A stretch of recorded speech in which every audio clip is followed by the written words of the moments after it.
Olá, tudo bem? Bom, hoje eu queria falar um pouquinho sobre o capítulo 1 desse livro, Poder do Agora. Eu já coloquei um vídeo aqui falando um pouquinho sobre a introdução do livro e é bom que na introdução a gente já tem, digamos assim, um resumão, né, do que vai falar o livro, né, para você ter uma ideia do que seja. Se de repente você vai ler o livro, você pode não acompanhar os próximos conteúdos que eu vou colocar, se você não quiser assistir, ou ler o livro sabendo do que se trata totalmente, então você pode de repente não assistir, ou se você não tem tempo de ler e aí você quer saber algumas coisas a respeito do livro, você pode ir assistindo aí que de repente vai agregar e vai até fazer você querer ler, né?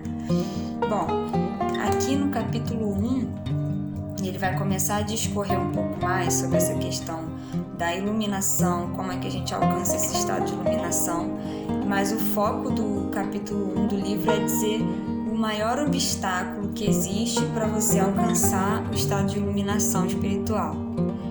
E o maior obstáculo que ele fala aqui é a respeito da mente, tanto que o título desse capítulo é Você não é a sua mente. Então ele vai falar algumas coisas aqui a respeito disso e para iniciar esse capítulo ele conta uma historinha, uma pequena ilustração que eu gostaria de compartilhar com você aqui para você entender e extrair a lição principal desse capítulo. Ele conta uma historinha aqui, uma ilustração de que existia numa cidade, no centro de uma grande cidade, existia um mendigo que ficava sempre sentado embaixo de uma marquise. Ele ficava sentado sobre uma caixa de madeira, como se fosse um baú antigo, e aquele homem sempre ficava sentado ali e obviamente as pessoas passavam e ele pedia esmola, né? Pedia algum dinheirinho para comer, como a gente já tem costume de ver nos grandes centros, né? Então esse homem ficava ali todos os dias, por anos, as pessoas passando ali, ele ali sempre muito miserável, muito pobre, sentado em cima daquela caixa, pedindo esmola. E teve um dia que aconteceu uma coisa inusitada. Passou um homem e esse mendigo foi lá e fez o que era habitual para ele, pediu esmola. Falou: moço, só que tem aí um dinheirinho para eu comer, para eu comprar alguma coisa para comer. E aí o homem olhou assim para ele e meio que na correria falou assim: não, desculpa, eu não tenho, hoje eu não tenho. E aí aquele homem de repente olhou assim que o mendigo estava sentado naquela caixa de madeira, e aí esse homem resolveu perguntar para ele assim: o que tem dentro dessa caixa que você está sentado em cima? E aí o mendigo falou assim: moço, não é nada, isso aqui é uma caixa velha, eu não sei, não tem nada aqui não. Aí o moço falou: mas você já abriu para ver se alguma vez conseguiu abrir para olhar o que tem dentro? Aí ele falou assim: não, eu nunca abri não, mas não deve ser nada, já tem tanto tempo que eu sento aqui, nunca tinha parado para olhar. Aí o moço falou: vai, faz uma força aí, abre aí pra ver, vai, vamos ver o que tem dentro, né? Pintou aquela curiosidade assim. E aí o mendigo, ele abre essa caixa, ele resolve então abrir, faz um pouco de força porque já tá muito velho, né? Emperrado a porta, mas quando ele abre aquele baú, ele tem uma grande surpresa, porque assim, dentro da caixa, quando ele consegue abrir, ele percebe que ela estava cheia, lotada de ouro, de dinheiro, barras de ouro, coisas valiosíssimas que ele poderia trocar, que ele poderia comprar, vender. Basicamente a caixa tinha uma riqueza assim imensurável dentro dela. E aí o mendigo ficou naquela, né? Ele tinha ali muito mais do que ele precisava para ele se alimentar, para ele, enfim, sair daquela situação. E ele tinha passado anos da vida dele de uma maneira miserável, sentado em cima daquela caixa, sendo que ele não tinha a menor noção do tesouro que ali guardava, que estava guardado ali dentro. E aí o autor traz essa ilustraçãozinha para nos trazer a seguinte reflexão. Às vezes na vida, muitos de nós pode não ser o seu caso, enfim. Mas acho que em algum momento da vida nós estamos muito voltados para coisas externas, buscando a satisfação em coisas externas, em emprego, em relacionamentos, em interações com pessoas, né? A gente quer amor, a gente quer aceitação, a gente quer validação, a gente quer reconhecimento no trabalho, a gente quer mais dinheiro, a gente quer viajar, enfim, trocentas coisas que a gente vê nesse mundo que são muito boas e a gente busca e que estão fora da gente, que são coisas externas. E muitas vezes a gente fica como que mendigos pedindo essas coisas, pedindo às pessoas que tenham consideração, pedindo que as pessoas tenham respeito, pedindo que as pessoas tenham amor. A gente passa por situações às vezes um pouco decepcionantes, a gente cria expectativas das pessoas fazerem X coisas, as pessoas fazem Y. Então a gente está sempre pedindo alguma coisa de fora, sendo que se a gente acordasse para aquilo que a gente tem dentro, a gente descobriria uma riqueza muito maior do que aquilo que a gente está conseguindo obter dos outros, né? E a verdadeira satisfação da vida é quando a gente consegue entender e descobrir essa riqueza sobre a qual a gente às vezes está sentado em cima, nem está olhando. Então ele traz essa reflexão. Ele diz que as pessoas que alcançam a iluminação é como se elas tivessem descoberto dentro de si esse tesouro, que elas não tenham percebido. Bom, eu não sei qual é a sua crença, e isso realmente não vai influenciar, né, ou prejudicar que você entenda o que eu vou dizer aqui, eu acho, mas talvez você acredite em Deus, talvez você acredite numa força interna, num universo, numa força que cria todas as coisas, alguém que criou todas as coisas. Mas o fato é que aqui nesse livro ele vai falar a respeito disso, dessa força de Deus, ou do universo, enfim, como você quiser chamar. Ele vai falar que essa força ela habita todos os seres que são vivos.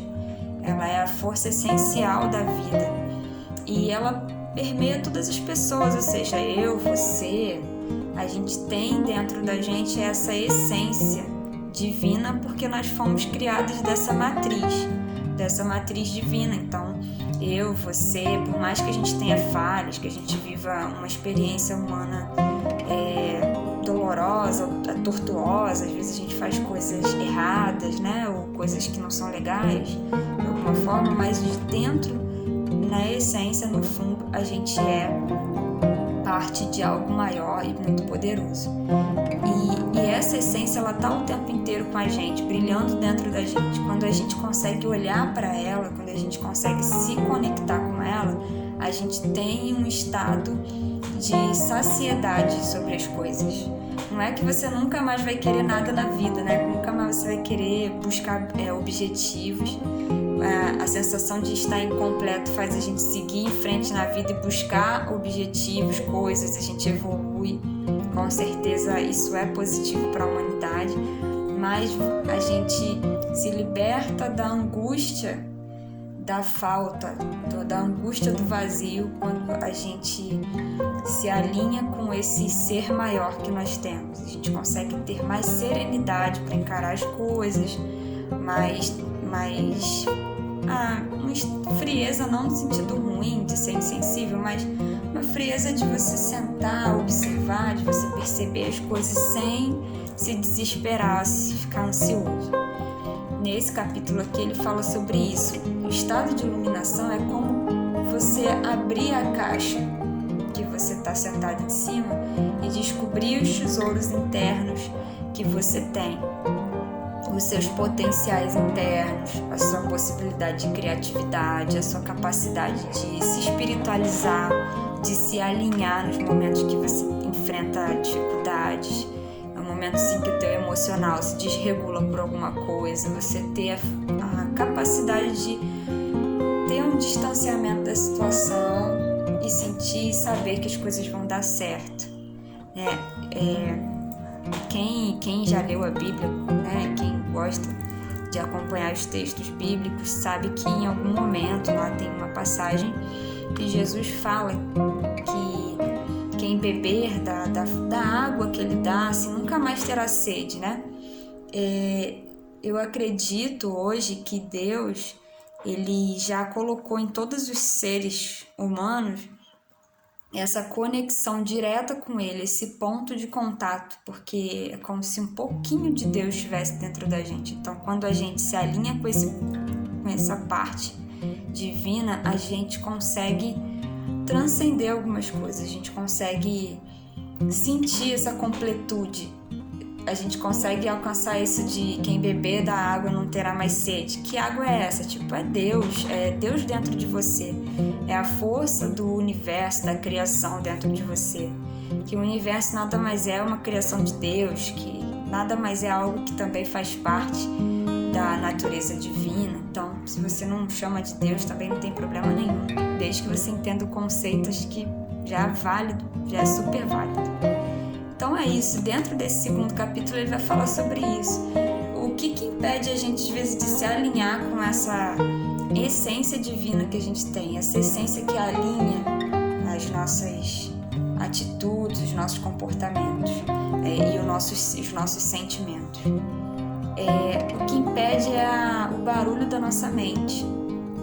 A nossa mente, às vezes, ela está muito agitada, muito falando muito, se conectando com muitas coisas, se conectando com muitos problemas que não são nossos, problemas que são de outras pessoas, questões familiares que não nos diz respeito, às vezes, resolver.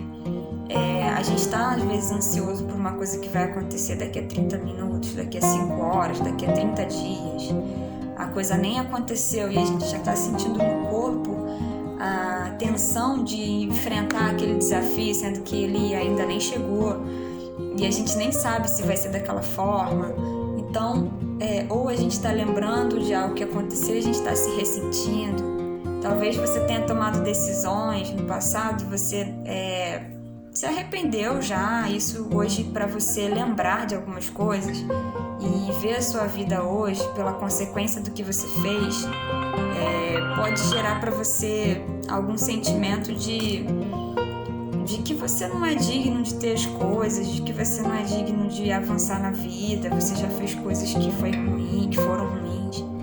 Então, quando a nossa mente ela fica formulando essas coisas, indo lá na frente, indo lá atrás, e no dia a dia a gente ainda está enfrentando os estresses do presente mesmo, das coisas que você tem que resolver, que você tem que decidir, tudo isso mexe com o nosso emocional, né?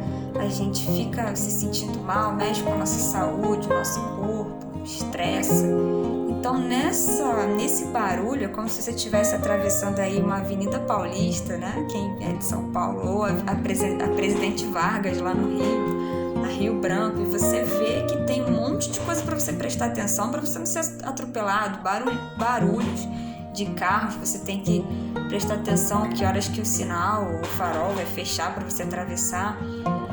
E a gente passando, possibilidade de assalto, é tanta coisa ao mesmo tempo que você tem que administrar. É como se a nossa mente ela ficasse assim, um fluxo, um trânsito, e a gente não conseguisse prestar atenção à caixa, aquilo que a gente está sentado em cima, ou seja, o nosso tesouro interno, a nossa essência que nos dá paz, que nos dá a certeza que as coisas vão serem resolvidas, que ela possibilita que você acesse os seus recursos internos.